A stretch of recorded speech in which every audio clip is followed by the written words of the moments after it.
Marcelo Duó, narrador da Band News FM, está aqui no estúdio, depois de narrar ontem a vitória do Corinthians na final do Campeonato Paulista, já está aqui para repercutir essa história. Duó, a gente está falando de uma crise, dá para chamar de crise, e não é só na seleção brasileira, é uma crise também do futebol, sobretudo quando a gente pensa em quem poderia substituir o Dorival no comando da seleção brasileira, né? A gente olha e quem poderia substituir aqui no Brasil, por exemplo. Difícil, né? Difícil, Renan, tudo bem? Boa tarde, Adri, boa tarde para todo mundo que está vendo e ouvindo a gente. É uma crise de formação de treinadores que a gente tem, que não é de hoje e que está estourando agora, né, em relação ao técnico, especificamente ao cargo. É a formação de tipos de jogadores que a gente não tem. Tem uma coisa estrutural da CBF também, que é a partir do Edinaldo, que centraliza tudo, e muita gente que trabalha na CBF tem reclamado dessa maneira dele de gerenciar e que acaba atrapalhando os processos dentro do futebol, da própria entidade.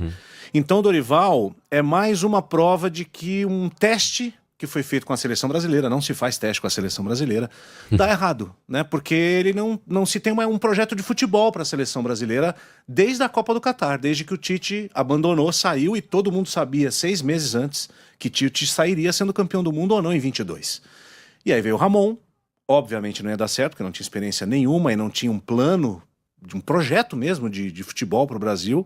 Veio o Diniz, que tem um jeito de jogar futebol que só ele faz, e depende de tempo e sessões de treinamento para implementar, o que uma seleção não tem. Não deu certo. Um ano depois vem o Dorival e um ano depois também dá errado. Então, talvez tenha sido o ciclo mais confuso da seleção brasileira desde o ciclo de 94, de 90 para 94, porque não se sabe para onde a gente está indo. Então agora chegamos a uma conclusão: precisa ser um técnico estrangeiro. Só que a nossa solução vai nos salvar, né? Vai nos salvar. O Ancelotti, ele tem um jeito de jogar futebol. O Jorge Jesus tem outro, completamente diferente. O Klopp, que tá aí, poderia ser uma opção, porque o Klopp tá meio paradão de executivo lá no Bragantino, nas empresas, né, nos clubes da empresa lá, do energético, tem um outro jeito. Então, o grande motivo, a grande crise da seleção é não saber o que quer e como fazer. Porque para você sair da Avenida Paulista, chegar aqui ao Morumbi, você pode descer pela 9 de Julho, pela Avenida Europa, pela 23 de Maio. Só que você tem que definir um caminho. A CBF não sabe se vem pela 9 de Julho, pela Europa ou pela... Não sabe. E a gente fica perdido, e a seleção brasileira não tem tempo de treinar dia a dia para se encaixar. Tem que ser uma coisa que se insista e vá até o fim. Então é difícil, viu? O negócio não é só o treinador, não.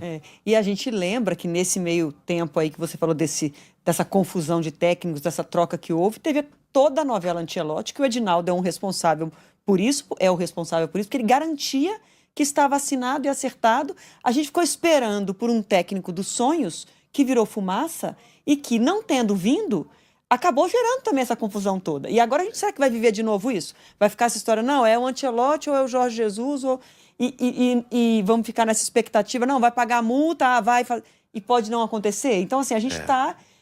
como é que vai confiar no Edinaldo se já teve toda a novela Ancelotti que não deu em nada? Você sabe que uma pergunta que mais me fizeram hoje é o que você acha que vai acontecer, assim. E é difícil. A pergunta mais fácil, né? Quem que você acha que ele... É difícil saber o que o Edinaldo pensa, porque o Edinaldo, o Ancelotti é um projeto dele, é um sonho pessoal. Ele gostaria de ele ser o cara que trouxe o melhor técnico do mundo no momento para dirigir a seleção brasileira. Mesmo que isso custe o planejamento de 4 anos de um ciclo de Copa do Mundo, que é exatamente o que está acontecendo, porque isso ainda está acontecendo. E em nenhum momento se imaginou, na minha cabeça, se desse tudo certo com o Dorival, nada impediria que ele levasse a seleção à Copa, classificou matematicamente, passou o Mundial de Clubes, vem Ancelotti, você vai ser o técnico na Copa. Nada me tira da cabeça que o plano era esse. Só que deu errado.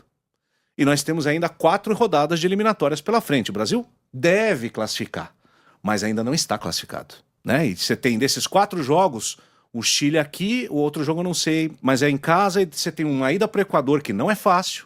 O Equador hoje joga mais bola que o Brasil. E a Bolívia lá no alto do morro, na altitude.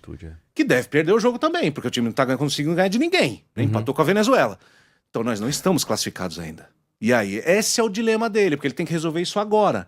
Então o meu palpite é JJ. Eu acho que o Jorge Jesus dá uma ligada pro Neymar, falou: olha, você me desculpa o que eu falei, era naquele momento, o futebol é cíclico, você agora já tá jogando, então foi mal, tava doidão. Poxa, águas passadas, né, Adriana? Não movem moinhos e tal. Porque um precisa não sei do não. outro. Os meus moinhos, às vezes, se movem. Não é? Os meus também. Será que ele é ariano? Se for ariano igual eu sou. Adriano? Ih, ó. Dois arianos nesse estúdio, não sei Pois não. é. Viu? Então, assim, mais um precisa do outro, né? O Jorge Jesus precisa do Neymar, porque o Neymar é uma figura. Tô nem falando de bola, ele é uma figura dentro da seleção brasileira muito importante. O grupo gosta muito dele, então prescindir dele é difícil, perigoso. E o Neymar também precisa dele, se quiser voltar à seleção brasileira, né? Então, no final, eles vão tomar um café. Eles que se Desse que você entendam. acabou de tomar, há pouco. Eles que se entendam. A gente vai voltar a tocar bola ainda hoje aqui no Entre Nós. Tamo junto. Só confirmando aqui que eu não sou Mariana Rancorosa. Eu